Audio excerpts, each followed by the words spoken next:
Good afternoon, everybody, and thank you for joining us here today for this spotlight hearing that we've entitled Protecting the Future of American Democracy, an examination of Trump and partisan attacks on voting and elections. I want to begin by thanking the witnesses who are participating today for joining us. I know that many of you have traveled from quite a distance from different parts of the country to be here today, to share your experiences and reflect on the spectrum of challenges that both voters and election administrators are having to navigate in the year 2025. I hope today we're able to discuss not only the challenges that we're facing, but also offer some solutions that can help us better protect the right to vote.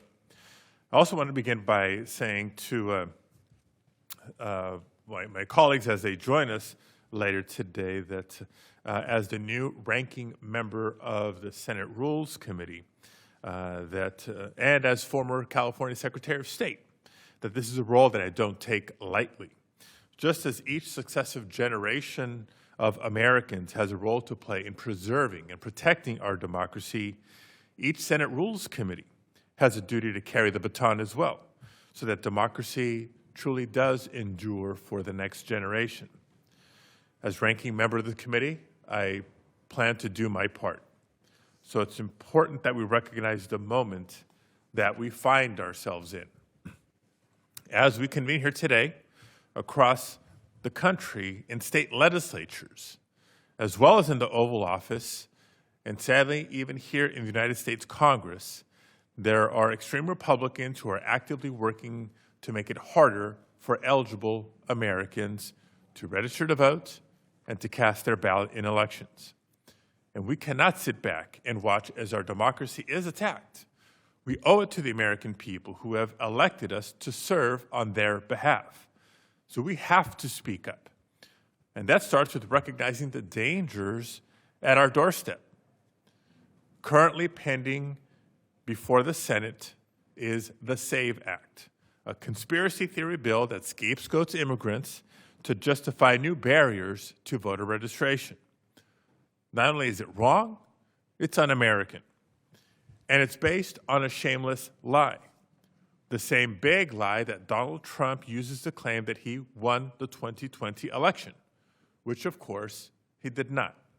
He lost.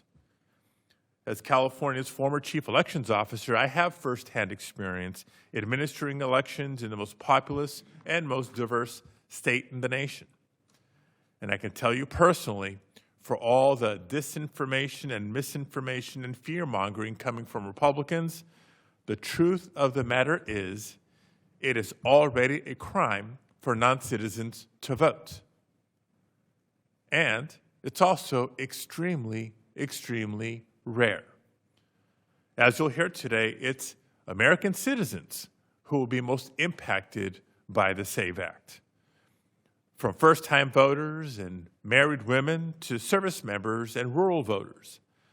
And to make matters worse, at a time of rising threats and harassment to poll workers and election officials across the country, the SAVE Act actually threatens election workers with up to 5 years of prison time for registering someone without the correct documents, regardless of if they're an American citizen.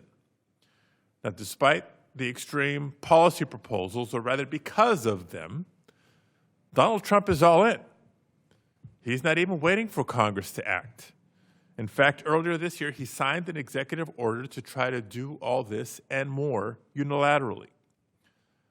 That includes trying to upend the voting system standards and changing the deadline states can accept vote-by-mail ballots.